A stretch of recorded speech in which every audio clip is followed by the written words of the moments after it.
La vocation de Jonas. Quand on était jeune, on avait la chanson « Jonas dans la baleine ». Alors, qu'est-ce qu'on dit de Jonas?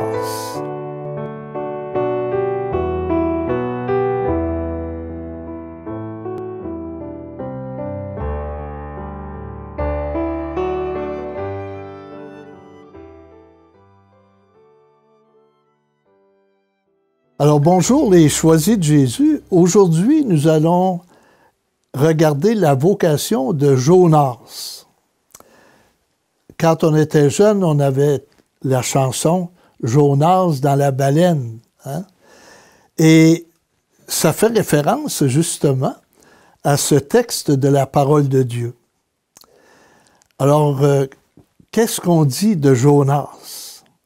La parole du Seigneur fut adressée à Jonas.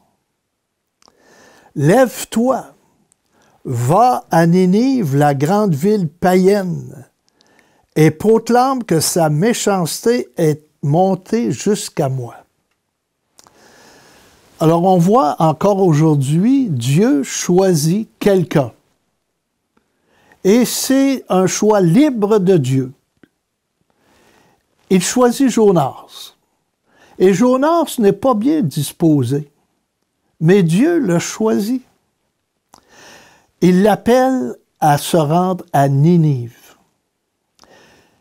Pour un Juif, Ninive, c'est pas une ville intéressante, c'est des adversaires, c'est des ennemis. Alors Jonas, qui n'est pas plus chaud qu'il faut pour répondre à l'appel, eh bien, le fait que ce soit à des ennemis, il est encore plus réticent. Dieu l'appelle à Ninive et lui va partir pour Tarsis, à l'opposé, pour bien montrer, je ne veux pas répondre. On continue. Jonas se leva, mais pour s'enfuir à Tarsis, loin de la face du Seigneur, et descendu à Jaffa, il trouva un navire en partance pour Tarsis.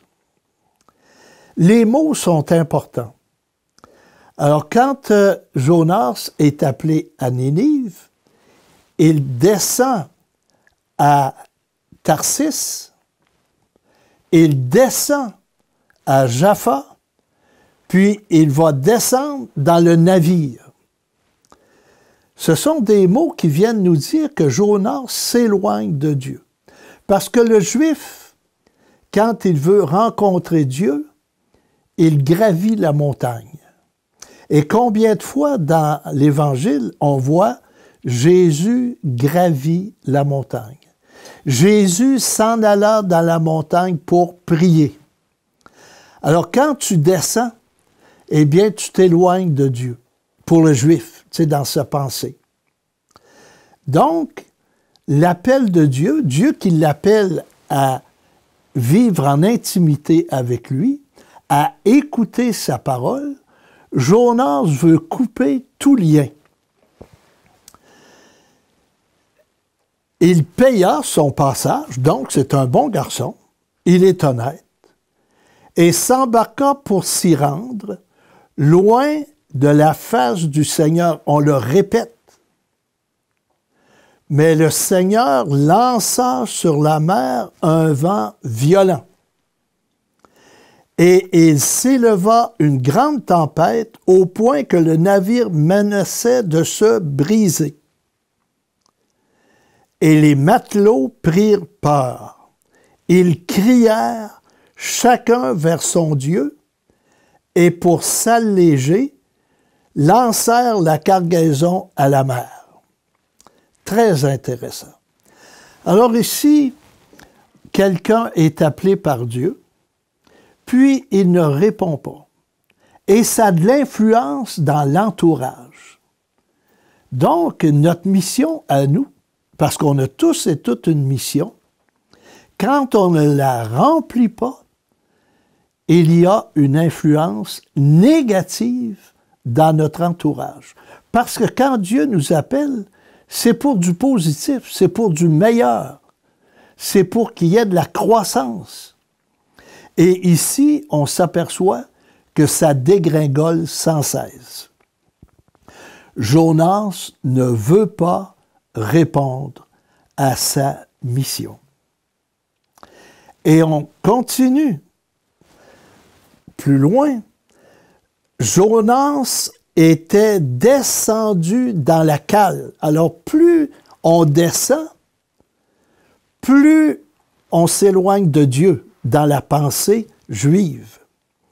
Alors, on a dit qu'il descendait à Tarsis, puis il est descendu à Jaffa pour aller à Tarsis, puis il est descendu dans le navire, mais dans le navire, il descend dans la cale, ça veut dire dans ce qu'il y a de plus bas, et il se couche.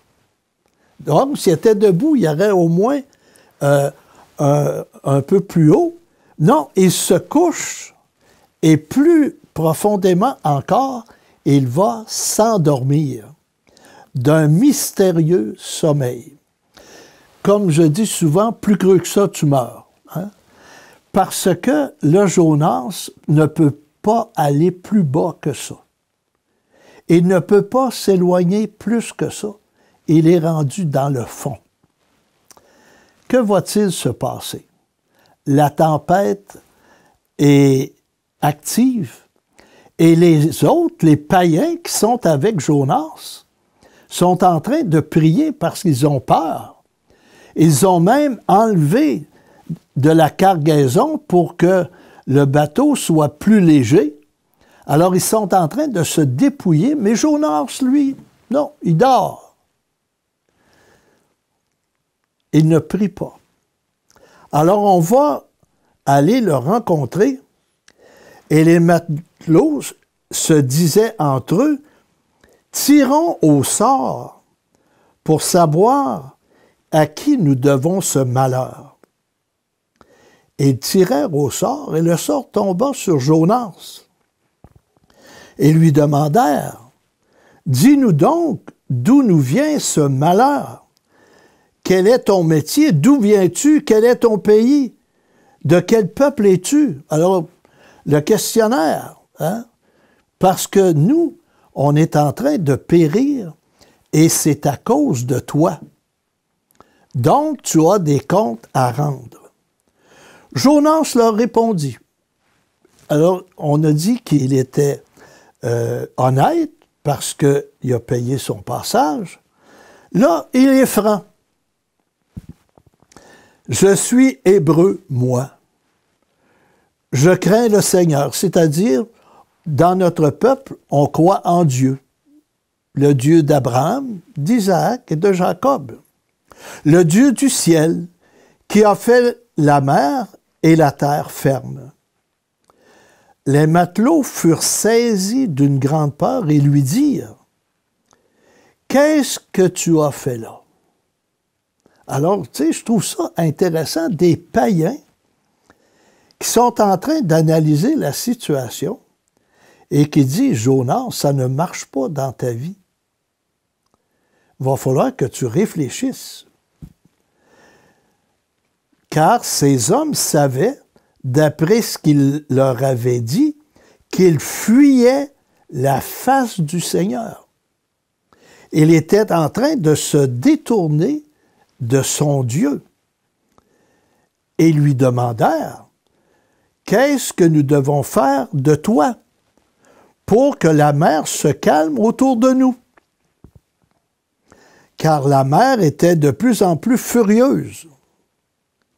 Il leur répondit, « Prenez-moi, jetez-moi à la mer pour que la mer se calme autour de vous.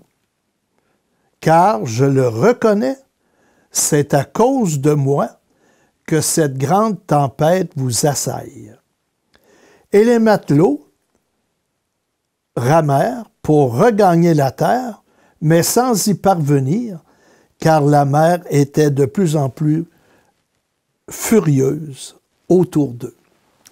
Alors, c'est un grand texte. Et puis, le procès de Jonas et la conclusion. Jonas dit, bien, pour que tout se passe bien, il faut que je ne sois plus sur le bateau. Jetez-moi à la mer. Et pour le Juif, la mer, c'est l'engloutissement, c'est la mort. Alors, moi, je serais mieux mort. Pourquoi? Parce que ça ne me tente pas de répondre à l'appel. Puis j'aime mieux mourir que de répondre à l'appel. Alors, Jonas est vraiment déconnecté de sa mission. Jonas ne veut pas se rendre à Ninive. Et pourtant, quand Dieu appelle, il est persévérant. Et Dieu donne ce dont on a besoin pour répondre fidèlement à l'appel. Mais le cœur de Jonas est fermé. Tellement fermé qu'il dit, moi, j'aime mieux mourir. Alors, chers amis, aujourd'hui, on a quelqu'un qui s'entête, qui se rebute contre Dieu. Et ça arrive dans la vie qu'on ressent un appel, on ressent ce que nous devons faire, et puis ça ne nous tente pas. Il y a une paresse. Et même si Jonas a des belles qualités, il y a une qualité qui lui manque, c'est ouvrir son cœur.